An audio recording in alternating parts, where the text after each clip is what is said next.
শ্রীমদ্ভগবদ্গীতার সারকথা 18 অধ্যায়ের 18 শ্লোক। নমস্কার বন্ধুরা, অর্জুন এক চ্যানেলে আপনাদের স্বাগত। শ্রীমদ্ভগবদ্গীতা কেবল ধর্মগ্রন্থ নয়, এটি জীবনের প্রতিটি সমস্যার সমাধান। আজকের ভিডিওতে আমরা গীতার 18টি অধ্যায় থেকে 18টি জীবন বদলে দেওয়া শ্লোক ও তার সহজ ব্যাখ্যা নিয়ে আলোচনা করব। কুরুক্ষেত্রের যুদ্ধে বিষাদগ্রস্ত অর্জুনকে দেওয়া শ্রীকৃষ্ণের এই অমৃত বাণী আজও আমাদের কর্ম, ভক্তি ও জ্ঞান অর্জনে শক্তি যোগায়। দৈনন্দিন জীবনে শান্তি ও সমৃদ্ধি পেতে ভিডিওটি শেষ পর্যন্ত দেখুন। আমাদের সাথে যুক্ত হন, চ্যানেলটি এখনই সাবস্ক্রাইব করুন এবং বেল আইকনটি প্রেস করে রাখুন। আপনার একটি সাবস্ক্রিপশন আমাদের নতুন ভিডিও তৈরিতে উৎসাহ দেয়। আপনার প্রিয় শ্লোকটি কমেন্টে জানান এবং প্রিয়জনদের সাথে ভিডিওটি শেয়ার করুন। চলুন আর দেরি না করে শ্রীকৃষ্ণের সেই অমূল্য বাণীগুলো জেনে নেওয়া যাক। জয় শ্রীকৃষ্ণ। শ্রীমদ্ভগবদ্গীতা 3য় অধ্যায়, কর্মযোগ, কর্তব্য ও কর্মের মহৎ শিক্ষা। 2য় অধ্যায়ে জীবনের গভীর জ্ঞান শোনার পরও মহাবীর অর্জুনের মনে একটি প্রশ্ন জেগে উঠল। শ্রীকৃষ্ণ আত্মার জ্ঞান, সমবুদ্ধি ও স্থিতপ্রজ্ঞ মানুষের গুণাবলী সম্পর্কে অনেক কিছু বলেছিলেন। তখন অর্জুন ভাবলেন, যদি জ্ঞানই সর্বোচ্চ পথ হয়, তাহলে কেন তাকে এই ভয়ঙ্কর যুদ্ধ করতে বলা হচ্ছে? রথের উপর দাঁড়িয়ে তিনি বিনীতভাবে তাঁর প্রিয় বন্ধু ও গুরু কৃষ্ণকে প্রশ্ন করলেন, হে কৃষ্ণ, যদি আপনি মনে করেন জ্ঞান কর্মের চেয়ে শ্রেষ্ঠ, তাহলে আমাকে এই কঠিন কর্ম, যুদ্ধ, করতে বলছেন কেন? আপনার কথা শুনে আমার মন বিভ্রান্ত হয়ে যাচ্ছে। অনুগ্রহ করে এমন একটি পথ স্পষ্ট করে বলুন, যা অনুসরণ করলে আমি সত্যিকারের কল্যাণ লাভ করতে পারি। অর্জুনের এই প্রশ্ন ছিল অত্যন্ত গুরুত্বপূর্ণ, কারণ মানুষের জীবনেও প্রায়ই এই প্রশ্ন দেখা দেয়, জ্ঞান ভালো না কর্ম ভালো?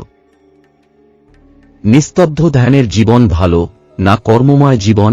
শ্রীকৃষ্ণ তখন মৃদু হাসলেন এবং অর্জুনকে জীবনের আরেকটি গভীর সত্য বোঝাতে শুরু করলেন। কর্ম এড়িয়ে থাকা অসম্ভব। শ্রীকৃষ্ণ বললেন, হে অর্জুন, এই পৃথিবীতে কেউই এক মুহূর্ত কর্ম ছাড়া থাকতে পারে না। প্রকৃতির গুণের দ্বারা প্রত্যেক মানুষই কোনো না কোনো কাজ করতে বাধ্য। মানুষ যদি বাইরে থেকে কাজ নাও করে, তার মন তখনও চিন্তা করে, পরিকল্পনা করে, ভাবনা সৃষ্টি করে। তাই সম্পূর্ণ কর্মহীন জীবন বাস্তবে সম্ভব নয়। তিনি আরও বললেন, যে ব্যক্তি বাইরে থেকে ইন্দ্রিয়গুলোকে দমন করে কিন্তু মনে মনে বিষয়ের প্রতি আসক্ত থাকে, সে ভণ্ড। কিন্তু যে ব্যক্তি মনকে নিয়ন্ত্রণ করে নিষ্কামভাবে কর্তব্য পালন করে, সেই সত্যিকারের যোগী। এই শিক্ষা মানুষের জীবনের জন্য অত্যন্ত গুরুত্বপূর্ণ। শুধু বাহ্যিকভাবে শান্ত বা নিষ্ক্রিয় হওয়া যথেষ্ট নয়, মনকেও শুদ্ধ ও নিয়ন্ত্রিত করতে হয়। নিষ্কাম কর্মের শিক্ষার পর শ্রীকৃষ্ণ কর্মযোগের মূল শিক্ষা দিলেন। তিনি বললেন, নিজের কর্তব্য পালন করো, কারণ কর্ম না করার চেয়ে কর্ম করা শ্রেয়। কিন্তু এই কর্ম করতে হবে নিষ্কামভাবে, অর্থাৎ ফলের প্রতি আসক্তি ছাড়া। যখন মানুষ কোনো কাজ শুধু নিজের লাভ বা স্বার্থের জন্য করে, তখন সে সেই কর্মের বন্ধনে আবদ্ধ হয়ে পড়ে। কিন্তু যখন সে ঈশ্বরের উদ্দেশ্যে নিঃস্বার্থভাবে কাজ করে, তখন সেই কর্ম তাকে মুক্তির দিকে নিয়ে যায়। এই ধরনের কর্মকে বলা হয় যজ্ঞরূপ কর্ম, অর্থাৎ ঈশ্বরের উদ্দেশ্যে উৎসর্গ করা কর্ম। সৃষ্টি ও যজ্ঞের চিরন্তন সম্পর্ক। শ্রীকৃষ্ণ তখন প্রাচীন একটি সত্যের কথা স্মরণ করালেন। তিনি বললেন, সৃষ্টির শুরুতে সৃষ্টিকর্তা মানুষের সঙ্গে যজ্ঞের নিয়ম প্রতিষ্ঠা করেছিলেন। যজ্ঞ মানে শুধু অগ্নিতে আহুতি দেওয়া নয়, এর প্রকৃত অর্থ হল নিঃস্বার্থ সেবা ও ত্যাগ। যখন মানুষ প্রকৃতির নিয়ম মেনে নিঃস্বার্থভাবে কাজ করে, তখন প্রকৃতিও তাকে আশীর্বাদ করে। বৃষ্টি হয়, খাদ্য উৎপন্ন হয়, জীবন সমৃদ্ধ হয়। কিন্তু যে ব্যক্তি শুধু নিজের স্বার্থের জন্য ভোগ করে এবং সমাজ বা ঈশ্বরের জন্য কিছুই করে না, তাকে শ্রীকৃষ্ণ চোরের মতো বলেছেন। কারণ সে প্রকৃতির দান গ্রহণ করে কিন্তু বিনিময়ে কিছুই দেয় না। মহান মানুষের উদাহরণ। শ্রীকৃষ্ণ এরপর বলেন যে সমাজের বড় ও মহান মানুষদের একটি বিশেষ দায়িত্ব আছে।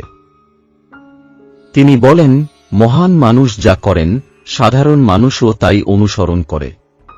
যদি বড় মানুষরা সৎ কাজ করেন তাহলে সমাজের মানুষও সৎ পথে চলতে শিখবে, কিন্তু যদি তারা অলসতা বা অন্যায় লিপ্ত হয় তাহলে সমাজও সেই পথেই যাবে। শ্রীকৃষ্ণ নিজেকে উদাহরণ হিসেবে তুলে ধরেন। তিনি বলেন তাঁর নিজের কোনো লাভ বা প্রয়োজন নেই, তবুও তিনি কর্ম করে চলেন।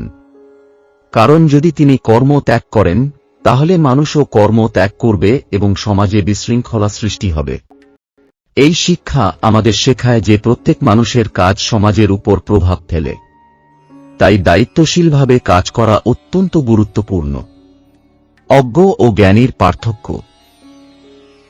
শ্রীকৃষ্ণ ব্যাখ্যা করলেন যে অজ্ঞ মানুষরা নিজেদের কর্মের ফলের প্রতি আসক্ত থাকে। তারা ভাবে আমি এই কাজ করছি, আমি এর ফল পাব, কিন্তু জ্ঞানী মানুষ জানেন যে প্রকৃতির গুণই সব কাজ করায়। তিনি নিজের মধ্যে অহংকার বা আমি ভাব রাখেন না। তাই জ্ঞানী মানুষ কর্ম করলেও তার মন শান্ত থাকে এবং সে কর্মের বন্ধনে আবদ্ধ হয় না। কামনা মানুষের সবচেয়ে বড় শত্রু।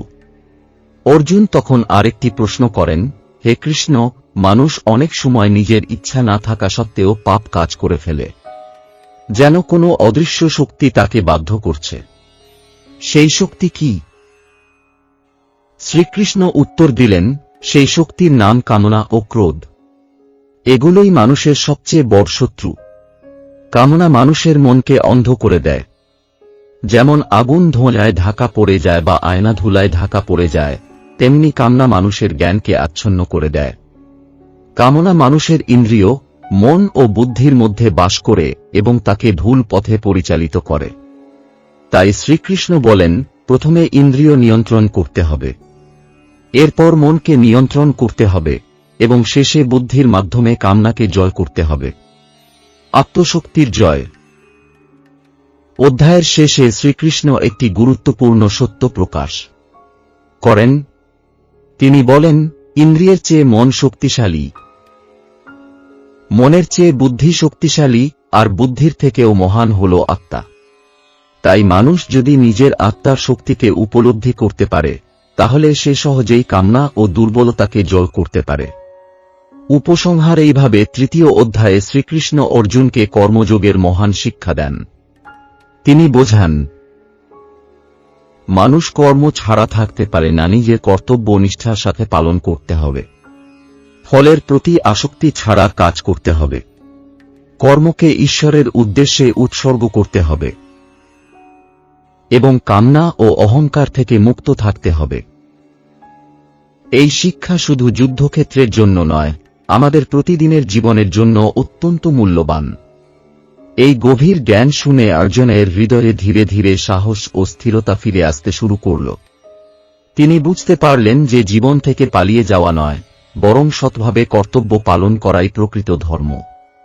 এইভাবেই ভগবদ্গীতার শিক্ষার ধারাবাহিকতা আরও গভীর হতে থাকে এবং শ্রীকৃষ্ণ ধীরে ধীরে অর্জুনকে জীবনের সর্বোচ্চ সত্যের দিকে নিয়ে যেতে থাকেন।